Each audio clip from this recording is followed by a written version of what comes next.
Hello dear friends, स्वागत है आपका आपके अपने चैनल एग्जाम मस्ती बाय सौरभ में। दोस्तों, हिस्ट्री के अभी तक 2 पार्ट हो चुके हैं। इतिहास का परिचय सीखा था। दूसरे पार्ट में हम लोगों ने पाषाण काल के बारे में चर्चा की थी। हिस्ट्री को जो भाई साहब थे जॉन ब्रूस, कौन थे? John Bruce.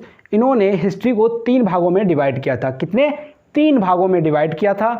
नंबर 1 प्राग ऐतिहासिक काल, नंबर 2 आद्य ऐतिहासिक काल, नंबर 3 ऐतिहासिक काल। तो इन 3 भागों में किसने डिवाइड किया था? जॉन ब्रूस भाई साहब ने किया था। उसके बाद ये सब जब जानकारी जॉन ब्रूस भाई साहब ने दे दी तो उसके बाद एक भाई साहब और आए जिनका नाम था क्रिश्चियन थॉमसन। क्या? Christian Thomson. याद रखना, क्रिश्चियन थॉमसन। कौन थे? क्रिश्चियन थॉमसन थे। इन्होंने जो जॉन ब्रूस द्वारा जो इतिहास को बांटा गया था उसको इन्होंने नकार दिया। बोला नहीं, इस प्रकार इसको हम लोग नहीं रख सकते हैं। हालांकि ये ज़्यादा पुरानी बात नहीं है। जो क्रिश्चियन थॉमसन थे इन्होंने हाल ही में इस चीज़ को नकारा है और इन्होंने कहा कि जो चीज़ें हमें मिली हैं पुरातात्विक विभाग से, जो चीज़ें हमें मिली हैं उनके आधार पर हम लोग इतिहास का विभाजन करेंगे। सबसे पहले प्राग ऐतिहासिक काल में सबसे पहले किसकी खोज हुई थी? पत्थर और तांबा की। तो इस वजह से इसको कहा गया पाषाण काल। क्या कहा गया? पाषाण काल। किसने कहा? क्रिश्चियन थॉमसन ने कहा। क्या कहा? इसको पाषाण काल कहा जाएगा। उसके बाद आद्य ऐतिहासिक काल में कांसा मिला। क्या मिला? कांसा मिला। तो इन्होंने कहा कि इसको कांस्य युग कहा जाएगा। क्या कहा जाएगा? कांस्य युग कहा जाएगा। उसके बाद जो ऐतिहासिक है यानी ऐतिहासिक काल है, उस समय लोहा की खोज हुई तो इन्होंने कहा इसको लौह युगीन कहा जाएगा यानी लौह युग कहा जाएगा। एक बार यूपीपीसीएस की परीक्षा में पूछा गया था कि जो इतिहास के त्रियुगीन विभाजन किसने किया? इतिहास का त्रियुगीन विभाजन किसने किया? तो उसमें 2 ऑप्शन दे रखे थे। क्या? 2 ऑप्शन दे रखे थे। एक था जॉन ब्रूस। कौन थे? John Bruce. और दूसरे थे क्रिश्चियन थॉमसन। तो ज़्यादातर लोगों ने जॉन ब्रूस को टिक किया। जॉन ब्रूस को टिक किया, वो क्वेश्चन हो गया गलत, क्योंकि जो त्रियुगीन विभाजन किया है वो किसने किया था? क्रिश्चियन थॉमसन ने। किसने? क्रिश्चियन थॉमसन ने। ये थॉमसन वो नहीं जिन्होंने इलेक्ट्रॉन की खोज की, वो नहीं है, ये क्रिश्चियन थॉमसन है ये। और ये इतिहासकार हैं। कौन है? इतिहासकार रहे हैं। उसके बाद आगे की बात की जाए यदि आगे की बात की जाए, एक बार पीसीएस की परीक्षा में पूछा गया था धातुओं के मिलने के आधार पर इतिहास को किसने विभाजित किया? यानी कि धातुओं के मिलने के आधार पर इतिहास को किसने विभाजित किया, किसने अलग किया? तो कौन होगा? Christian Thomson. याद रखना, क्रिश्चियन थॉमसन। जो हमारी पुरातात्विक चीज़ें हैं, है ना, तो उनको संग्रहित करने के लिए कोई एक संग्रहालय भी होगा, मतलब इंटरनेशनल संग्रहालय, अंतर्राष्ट्रीय संग्रहालय भी होगा। तो उसकी बात की जाए तो वो डेनमार्क में है।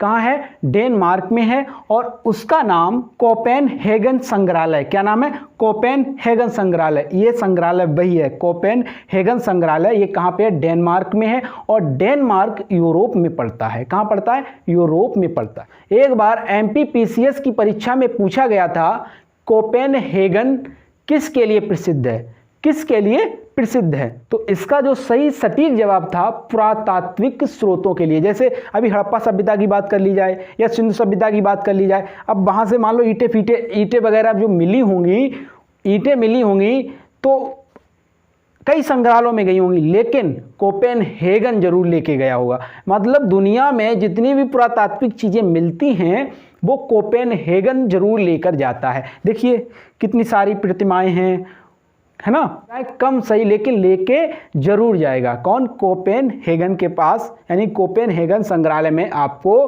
पुरातात्विक चीजें सर्वाधिक देखने को मिल सकती हैं। जब एमपीपीसीएस में कोपेनहेगन के बारे में पूछा गया, एक बात सोचिए, यूपीपीसीएस हो गया, एमपीपीसीएस की बात हो गई, ठीक है। अगर यूपीपीसीएस, अब आप यहीं पे उलझेंगे, आप जिस दिन समझ गए कि परीक्षा में प्रश्न कैसे और कहां से और कब बन सकते हैं, बस उसी दिन आपका सिलेक्शन हो जाएगा। देखिए, अगर ये पूछ सकता है, यदि कोपेनहेगन संग्रहालय के बारे में पूछ सकता है जो अंतर्राष्ट्रीय संग्रहालय है, तो क्या भारत का संग्रहालय नहीं पूछ सकता? पूछ सकता है। तो उसकी बात की जाए तो उसका नाम मानव संग्रहालय है, लेकिन हालांकि उसका नाम अब बदल दिया गया है। अब उसका नाम इंदिरा गांधी मानव संग्रहालय कर दिया। क्या कर दिया? इंदिरा गांधी मानव संग्रहालय। ठीक है। अगर बात की जाए ये कहाँ पे है, तो अपने भारत में भोपाल में है। कहाँ पे? भारत के भोपाल में है।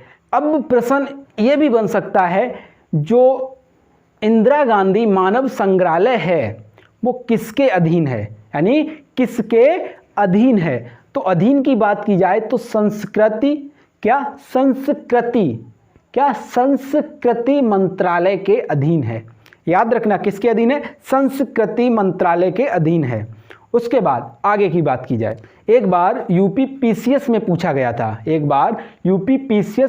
गया था कि जो जॉन ब्रूस हैं, कौन? जॉन ब्रूस हैं, वो किससे संबंध रखते हैं? एक बात बताइए, जो चीज़ें खोद के, यानी कि जो इतिहासकार है, ठीक है, पुरातात्विक चीज़ों से भी संबंध रख सकता है। ठीक है, इतिहासकार है, इतिहास से संबंध रखेगा। उसके अलावा जो पुरातात्विक चीज़ें हैं वो कहाँ से मिलेंगी? जमीन के अंदर दफन हो गई होंगी, दब गई होंगी, तो वो क्या करेगा? जमीन को खोदेगा तभी मिलेंगी। तो उसमें ना तो पुरातात्विक ऑप्शन था ना इतिहासकार ऑप्शन था, उसमें जो ऑप्शन था भूगर्भ वैज्ञानिक। तो उसका सही आंसर क्या होगा? भूगर्भ वैज्ञानिक। यानी वो किससे संबंधित थे? भूगर्भ से संबंधित थे। कौन? John Bruce. ठीक है। अगर बात की जाए यूपी पीसीएस में ये प्रश्न पूछा जा सकता है, तो भारतीय एक व्यक्ति थे जिनका नाम था कनिंघम। क्या नाम था? कनिंघम। ये कनिंघम महाशय हैं। अगर इनकी बात की जाए, यदि यूपी पीसीएस में जॉन ब्रूस के बारे में पूछा जा सकता है, तो एक बात बताइए, कनिंघम के बारे में क्यों नहीं पूछा जा सकता? क्योंकि जो कनिंघम थे वो भारतीय पुरातात्विक सर्वेक्षण के जनक थे। कौन थे? भारतीय पुरातात्विक सर्वेक्षण के जनक थे। कौन थे? कनिंघम। याद रखना, कौन? कनिंघम। ठीक है। आशा करता हूं दोस्तों आपको यह वीडियो पसंद आया होगा। अगर वीडियो पसंद आया हो तो आप अपने चैनल एग्जाम मस्ती बाय सौरभ को सब्सक्राइब कर लीजिए। ठीक है दोस्तों, मिलते हैं नेक्स्ट वीडियो में। तब तक के लिए नमस्कार, जय हिंद।